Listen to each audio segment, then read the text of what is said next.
So typically in Dubai, like you have the government and then you have the financial sector. Traditionally, the financial sector has been copying, so the DIC, AGM have traditionally copied UK law, or sort of law from the Western countries. But when it comes to sort of tech stuff like AI, blockchain, crypto, then you basically see that Smart Dubai, DFA, all the government entities who are not involved in the financial ecosystem, they're very forward-thinking into how they could bring technology. And I feel that there's a huge disconnect between what technology can enable, but also what fintech can also enable as well. And so traditionally you're going to have financial regulation, which is always spearheaded by New York, London, Hong Kong. Then this region and GCC can't, I mean, I don't know if I say this, but will it, there's not a big guarantee that it can actually leapfrog ahead and make the best, regulations in the world, right? I mean, I feel that, the DIC or AGM might, copy what London and New York might actually confirm in a year's or two time, right? I don't know what you guys think about that when it comes to GCC. If you have that sort of same. Well, I definitely have an opinion on that, but let me.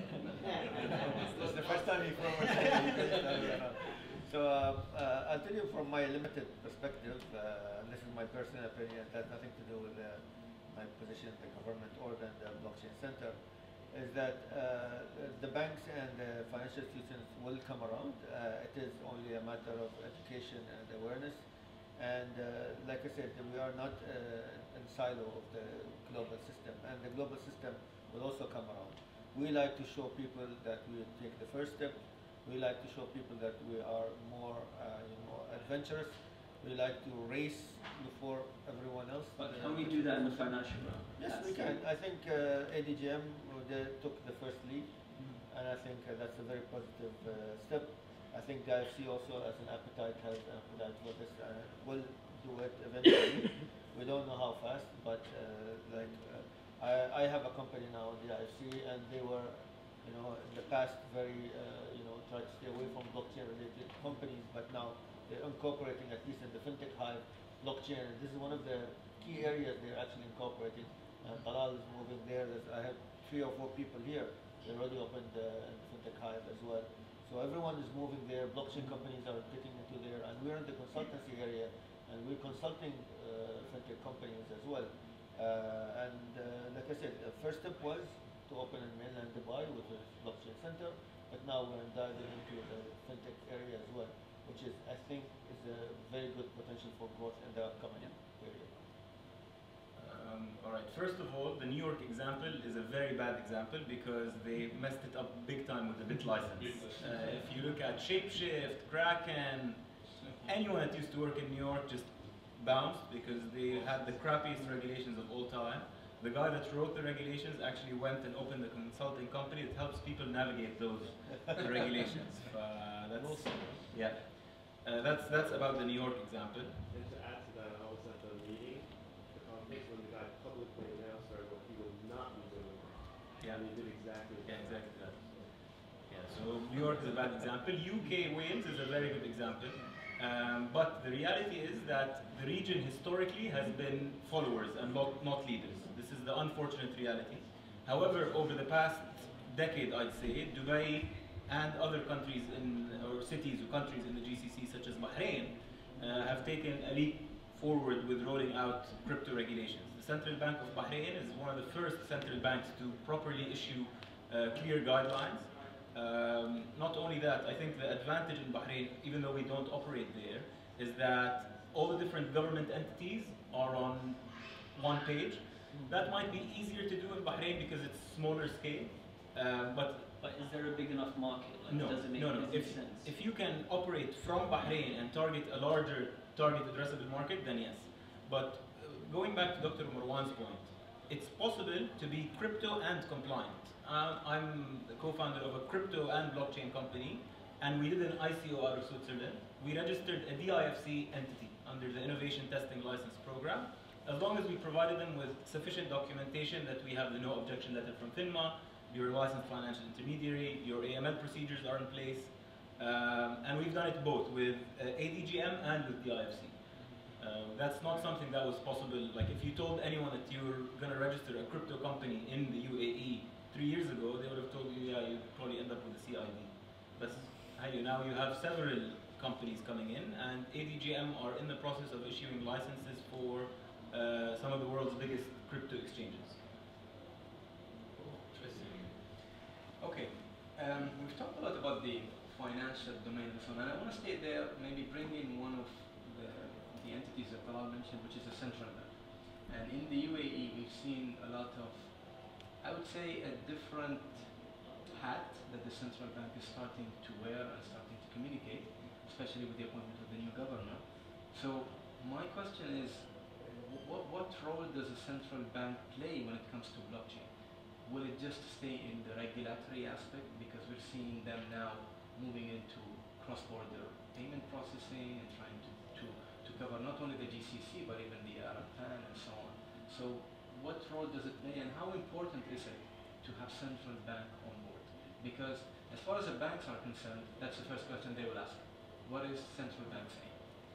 Well, I'll tell you from my experience, because I had and you can YouTube this, it's in Arabic unfortunately for the non-Arabic speakers, but there's an hour-long episode in Dubai television about my license, which was for OTC trading and DMCC, and they had a regulator from the central bank, and then they had somebody representing SCA, which is Securities and Commodities Authority in the UAE, and they were discussing basically how did I get my license, which was for over-the-counter trading of crypto, and why didn't the central bank or Securities Commodities Authority close me down, basically. And the central bank said, because we are regulators for the banks, we do not regulate private businesses, that's out of our jurisdiction. And the SCA were saying, we are only responsible for issuance of legal tender and removal and things like that, control of whatever is a legal tender in the UAE. And that's out of our jurisdiction as well. So the crypto was out of jurisdiction of both the central bank and the SCA. And me being licensed in the DMCC zone, they couldn't even enforce anything because I was not in mainland Dubai. So the onus was in that case under the Dubai Multi-Commodity Center and their auditors, their regulators, and their regulatory body and their regulatory law as well. So you have to really understand the complexity of each use case for crypto. If you are an ICO, you cannot be based in Dubai because you issue what can be considered as tender or token or something of value, and that is illegal in the UAE until now, until SCA, which is the Securities Commodities Authority, they said they will have a regulation for ICO. They announced that, and they said it's going to be mid this year, which is 2019. We haven't heard much news about it, but there's going to be some news coming out soon, I've heard. And that should regulate. There are some, like for example, there's something called Abar, which is going to be a cryptocurrency, they say, I don't know, between UAE and Saudi, and that's going to be announced. The details are going to be announced, I think, in mid-April. So sometime. That's an exclusive. That's not exclusive. So that should be announced pretty soon.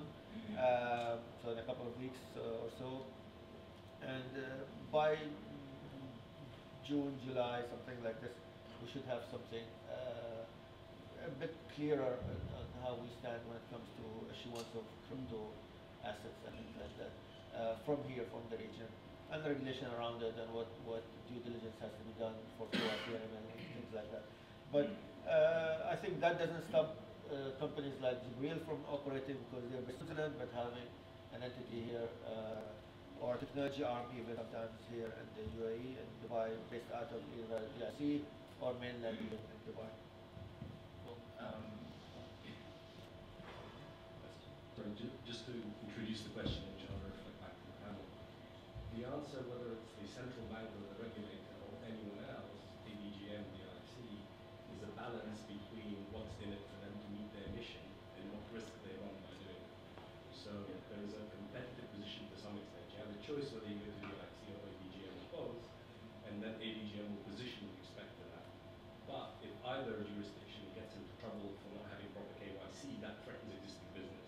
Similarly for the central bank, I remember trying to set up a mutual fund in NBE before it became Emirates NBE in 2004. We wrote to ESCA, we wrote to the central bank, there was no mutual fund law.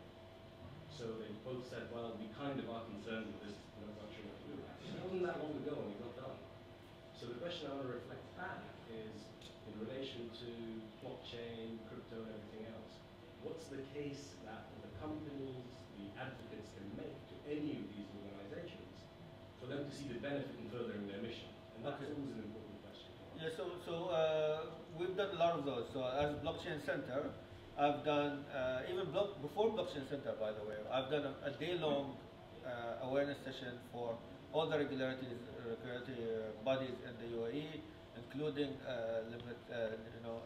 SCA and Central Bank, including local authorities like Supreme Legislative Council here in the UAE, and other lawyers and police forces and things like that. And I continue to do that on a regular basis out of the Blockchain Center or in my own personal capacity as a consultant or whatever on those entities. And this is an ongoing thing. It is very hard to convince all the layers, for example, in the central bank to do something. You might convince the young people, you might convince the top management, but there's always a complete picture that you have to achieve. And with any new legislation, you need to really, keep on going, keep on trying to push it through. And sometimes you will get through, and you get the right momentum to actually get things going.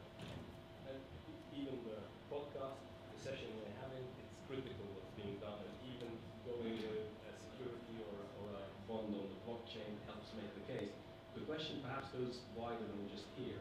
What's the killer app for this globally that will convince people? It feels like we're at the phase of the internet. People are putting a few things up. When do we go to 3.0? What's really going to swing it? I know this is speculation. Yeah, it's momentum. End of the day, momentum. In my opinion, humble opinion, end of the day, momentum. We have, if you don't try, you will never get to that point where we have, the over-tipping point. Projects like Jibril Network, projects like, I don't want to mention names. Good marketing, huh? They push the envelope. You need a lot of people to push the envelope for it to be, to reach that momentum where it becomes the norm, and then everyone tips over and then understand the technology as norm. Nobody, the blockchain technology is not visible. It's not very, in your face. It's all done in the background, but it enables a lot of things to happen that were not, possible before. I want to go back to Faisal's question and challenge it a bit.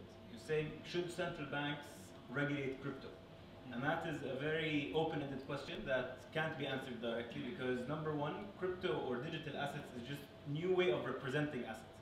For example, if I have a gold-backed token, wait, just one minute. If you have a gold-backed token, then obviously it should fall under ESCA because it's a commodity. Yeah. If you have an equity IPO for a new company on Nasdaq Dubai, then that's an equity and it's regulated as such. Bitcoin, a new type of asset, can be considered in DMCC because it's still something that's unknown, and that's where the concept of regulatory arbitrage comes into play. The concept of a utility token, for example, can't yet be regulated in anywhere except for Switzerland and Singapore, I think. But that will not help in adoption or mass scaling, right? It has to go out of the free zones and out of Agreed. So a stable coin would be regulated by the central bank. The issue maybe. A lot of people think that it's going to be a cryptocurrency where you go use it to pay for retail payments. It's not the case. It will be used for interbank settlement, which today is pretty manual.